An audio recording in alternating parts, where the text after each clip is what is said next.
Sometimes, when you talk about sports, this question can come to mind. How do you crown an ultimate champion? And no, it's not just the whole playoff thing or most points and standings that sports have gotten accustomed to. I mean that in the sense of bragging rights. How do you crown a champion with the intent of bragging rights as the best team in the world in that sport? If you ask football fans, especially Europeans, it's pretty simple. Just hold an international team competition pitting the champions of football of each country and have them square off to determine who is truly glorious. People can name examples such as the UEFA Champions League, the FIFA Club World Cup, Copa Libertadores, and even in Asia, the AFC Champions League, among many others. Even in other sports, like basketball, there are things such as FIBA's Eurobasket that achieves a similar goal, a tournament to determine Europe's best in the basketball world. But if you were to ask, say, a fan of the United States' top professional leagues, their answer can be simple. Whoever wins the championship of the top professional league of that sport. Well, as simple as that answer may be, it's still a heavily debated topic on whether or not the champions of the US professional leagues can be considered world champions. Sure, there is an argument that it is the best the world has to offer, but some can beg to differ. The most famous argument about this came from US sprinter Noah Lyles when, after winning the 200-meter sprint event in the 2023 World Athletic Championships in Budapest, he famously took a shade at NBA fans by saying this. World champion of what? The United States? Basically, this statement was a shot at how the US leagues love to crown their league's winners as quote-unquote world champions, despite only playing teams within the US and Canada. Meanwhile, in leagues like NPB, KBO, and CPBL, champions are usually just noted as the number one of their country, such as how NPB uses the term Nippon Ichi or Nippon Ichida, meaning number one of Japan or the best of Japan. On a similar note, did you know that in the mid to late 2000s and early 2010s, the big three of Asian baseball came together to try and crown an ultimate baseball champion of Asia? This was done through a tournament named the Asia Series. But how did they do it? Why was it cancelled twice? Those will be questions that will be answered in due time, but let us start at the beginning of this story. To truly tell the story of the Asia Series, we need to go back to 1995 when a lesser known competition was held called the Asia Pacific Super Baseball Championship. That year, the Fukuoka Daiei Hawks invited 3 other teams to Japan to play a 2-day single elimination tournament. They invited the Uni-President Lions of the CPBL, the Hanwha Eagles of the KBO League, and an all-star team made up of players from the Australian Baseball League. In the first round, the Uni Lions beat the Hawks 1-0, and the Eagles beat the Australian All-Stars, and then in the finals, the Lions would beat the Eagles 3-1 to win the short tournament, with the Hawks finishing third by beating the Australian All-Stars.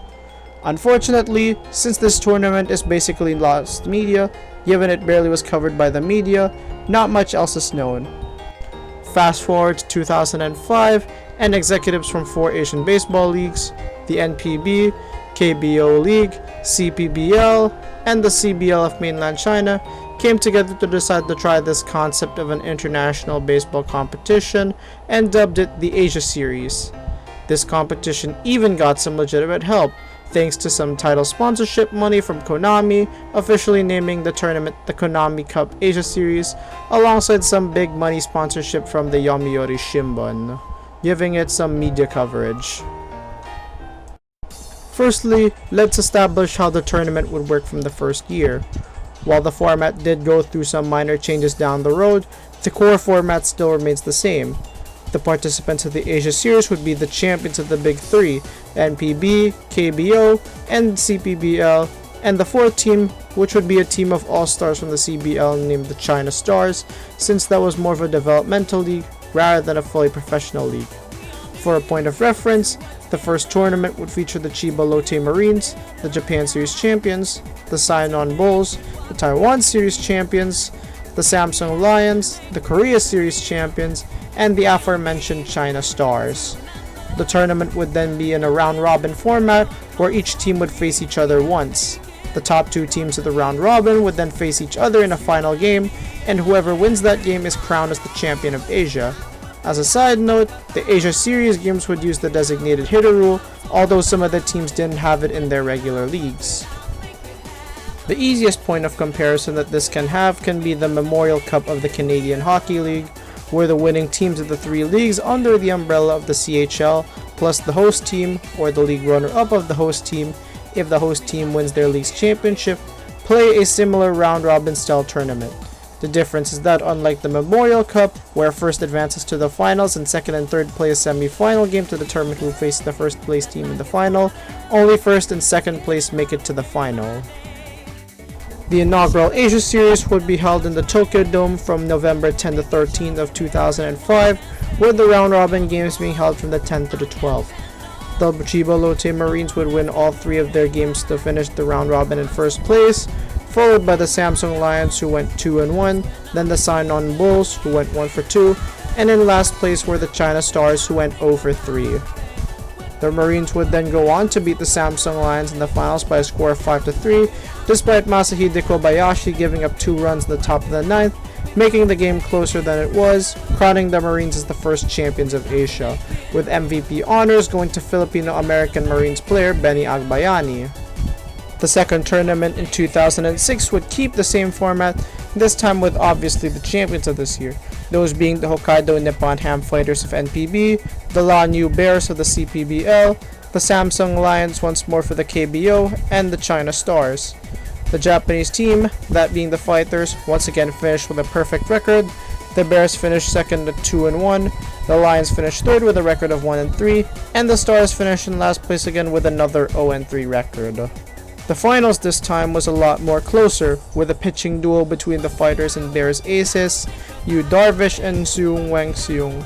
However, the Bears making an error allowing Kuniyuki Kimoto to make it on base, then a sacrifice bunt, then Kimoto advancing to third on a passed ball, then making it home on a Shinyatsuro Oka single to right would be the difference, as Hisashi Takeda and Michael Nakamura would then take care of business from there, shutting the Bears down for a 1-0 win, crowning the Fighters as champions of Asia. Funnily enough, the Bears were spared from a bit more possible destruction because Panamanian power slugger Fernando Seguino didn't join the Fighters because his passport had expired and he couldn't get it renewed in time. MVP honors of the Asia Series for this year would go to Yu Darvish himself. Again, it was nearly the same for 2007, this time with the Chunichi Dragons representing NPB, the Uni President Lions for the CPBL, the SK Wyverns for the KBO, and the China Stars for the CPBL. This time, the Wyverns finished with the undefeated record, the Dragons finished second, the Lions finished third, and the Stars once again finished dead last. Chunichi's lone loss in the round robin came against the Wyverns, but ultimately the Dragons came out on top with the last laugh, beating those same Wyverns 6-5 to be crowned as champions of Asia. The MVP would go to Hirokazu Ibata. Despite how seemingly successful the Asia Series was, the tournament would receive a devastatingly massive blow when Konami pulled the plug from being the title sponsor. Furthermore, Yomiuri also pulled their financial backing, which left a financial sinkhole in the tournament. It would still continue in 2008, with the Saitama Seibu Lions representing NPB, the SK Wyverns once again representing the KBO, same case with the Uni Lions of the CPBL, and instead of sending the China Stars, the CBL opted to send its champion, the Tianjin Lions. Seibu finished first, the Uni Lions finished second, the Wyverns third, and Tianjin finished last. Keep in mind, up to this point, a CBL representative had yet to even win a single game. This year would probably be the most thrilling finals game yet, ending with a walk-off hit by Tomoaki Sato that gave Japan's Lions a victory over Taiwan's Lions. Sato would also be named the MVP of this Asia Series. Unfortunately, despite how thrilling of a finale it was, the tournament was still left in a 200 million yen sinkhole of a loss, and amidst the tournament losing popularity and sponsors, it was decided that it would be cancelled for 2009. In its place was an exhibition game between the champions of NPB and KBO of 2009 that was held in Nagasaki, where the Yomiuri Giants would beat the Kia Tigers 9-4. Eventually, plans were then drafted to revive the Asia Series and have it held this time in Taiwan, but were dropped once the organizers realized the planned schedule lined up with the 2010 Asian Games that was set to take place in Guangzhou. So in its stead were more exhibitions. The Wyverns and Brother Elephants would play to a 1-1 tie in Taichung, then the Wyverns went to Tokyo and lost to the Marines 3-0. Then, after 2 years in hiatus, the Asia Series would officially return for 2011, but with a minor change. While the CBL were originally set to be a part of the tournament again, they decided not to send a team. So in their place, the champions of the Australian Baseball League that year, the Perth Heat, would play in their stead. The tournament, for the first time, would also be played outside of Japan, with the tournament now being held at Taichung Intercontinental Stadium in Taiwan. The tournament was originally scheduled to start on November 11, however, the issues brought upon by the Great East Japan Earthquake delaying NPB season start meant that the tournament had to be delayed by 2 weeks, now to begin on November 25. The round robin would end with the Fukuoka SoftBank Hawks finishing first, followed by the Samsung Lions, then the Uni Lions, and last was the Heat. The finals would ultimately end in a first for the Asia Series, with the Samsung Lions beating the Hawks in the finals to be the first team outside of Japan to be crowned Asia's champion, with pitcher Jang Won-sam being named as the MVP. 2012 saw a larger change to the format, with the China Stars once again being added to the picture and the addition of a host team. The addition of these two teams would change the round-robin format to now be in 2 groups, where the top teams of the top 2 groups would play in the final to determine the champion. In Group A, the Lamigo Monkeys would finish on top of both the Samsung Lions and the China Stars, and in Group B, the Yomiuri Giants would finish on top of both the host Lotte Giants and the Perth Heat, where the Giants would subsequently beat the Monkeys in the finals 6-3, with MVP honors going to Hayato Sakamoto. 2013 would see a change to the knockout stages. Instead of there only being a finals game, there was now a semi-final stage where the top 2 of each group would advance, then first would play second of the other group, and vice versa. Because the hosting Uni Lions would win the Taiwan series that year, the EDA Rhinos, the runner-ups, would be playing in the place of who would normally represent the CPBL. The CBL wouldn't return after many of their players had either retired after the national games, or they couldn't bring the champions to the CBL because there wasn't even any champion, given that their season didn't even happen due to financial problems. So in their place, Fortitudo Bologna, who won the European Cup, would be invited to take their place. As for the other teams, it was more or less standard, the teams who had won the championships of their respective leagues, the Tohoku Rakuten Golden Eagles of NPB, the Samsung Lions of the KBO, and the Canberra Cavalry of the ABL. Group A would see both Samsung and the Uni Lions advance, while Group B would see the Eagles and Cavalry advance. In the semifinals, the Cavalry would beat the Lions 9-5, and in a surprise, the Uni Lions would beat the Eagles 4-1. This would mark the first time no team from either Japan or South Korea would have made it to the finals.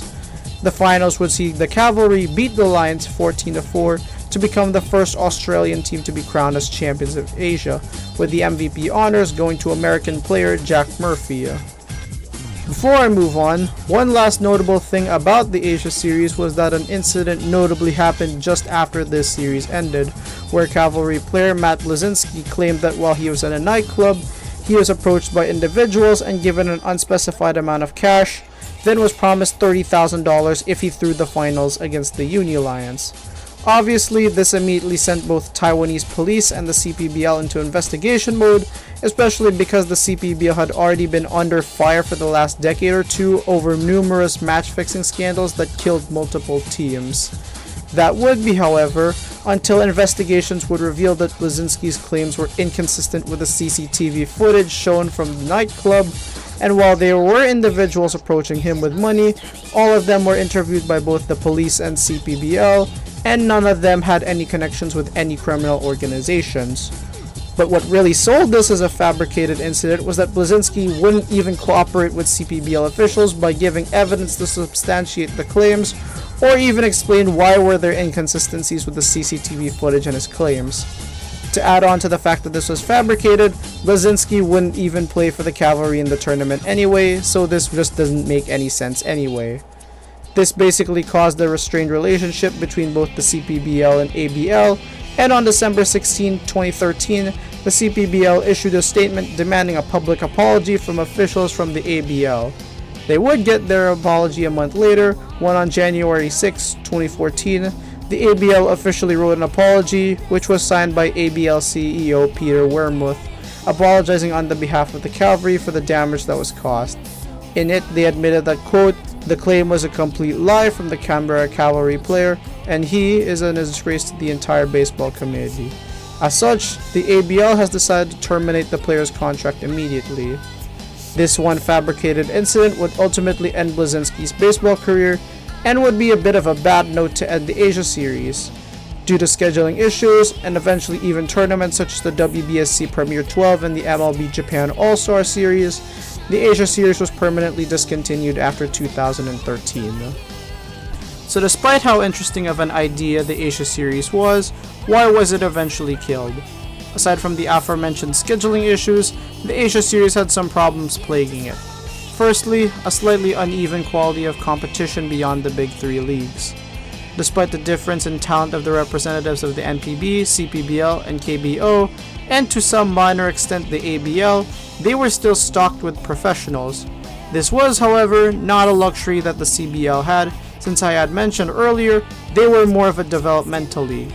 As you can expect, their teams, be it the China Stars or the champions of the league, never even won a single game. Some of their games ended up even being mercy ruled after 7 innings. As for the case of Fortitudo Bologna, while their team was professional, it just wasn't the professional polished level as these other countries who already ran proper baseball leagues. Second, the sponsorship money dried up. As I'd mentioned, after 2008, when Konami and Yomiuri pulled their sponsorship money, despite the thrilling end to the tournament, the lack of sponsorship funds ultimately didn't incentivize officials to make the tournament happen for 2009. Both Konami and Yomiuri basically ended their partnership because they kinda saw the writing on the wall and didn't think the Asia Series was a viable future, and that would lead me to my last point. Lastly, and most importantly, the tournament died because of how little some people cared later down the line. Even early in the tournament's history in Tokyo, as far back as the first tournament, the only games where there was a packed house were when the Marines were playing, such as in the finals, when 37,000 fans would watch them beat the Lions. But when any other teams played, attendance was basically paltry. For example, in that same tournament, the final round-robin game between the Sainon Bulls and Samsung Lions only drew 6,340 fans. Another example to this was when the finals in 2011, it saw an even lower attendance, when the Samsung Lions beat the Fukuoka SoftBank Hawks in front of 4,000 people. For reference, Taichung Intercontinental Baseball Stadium seats 20,000 people. Only 20% of the stadium was full to see them play. Another contributing factor was television broadcasting. For example, in the first tournament, it was broadcast across Japanese terrestrial television on channels such as TV Asahi, TBS, and Nippon Television. This would continue until 2008, when the tournament was now primarily only broadcast on J Sports. And that would be how the Asia Series would be broadcast until its end. In other words, after the 2007 tournament, the Asia Series basically lost its national coverage, meaning people now cared for it less. Even on the ends of the players, many would give questions that were only good for PR, while some would openly just admit that they just didn't care about it and weren't really interested in the tournament at all. In conclusion, the Asia Series was a good legitimate attempt to try and crown a team to be the best of Asian baseball. However, a lack of quality of competition outside NPB, KBO, and the CPBL, the loss of its sponsors, and the fact that people basically didn't care enough near the end, not to mention the tournament being a scheduling nightmare, basically signaled the end of Asia's attempts to crown a baseball champion. And as for if we will get another tournament like this, it could be unlikely given the presence of tournaments such as the WBSC Premier 12 and even the replacement Asia Professional Baseball Championship that only U24 national teams could participate in, means that the schedule likely cannot be freed up enough to justify a tournament such as the Asia Series. And that is the story of the Asia Series, an attempt of baseball officials to crown an ultimate champion of Asian baseball.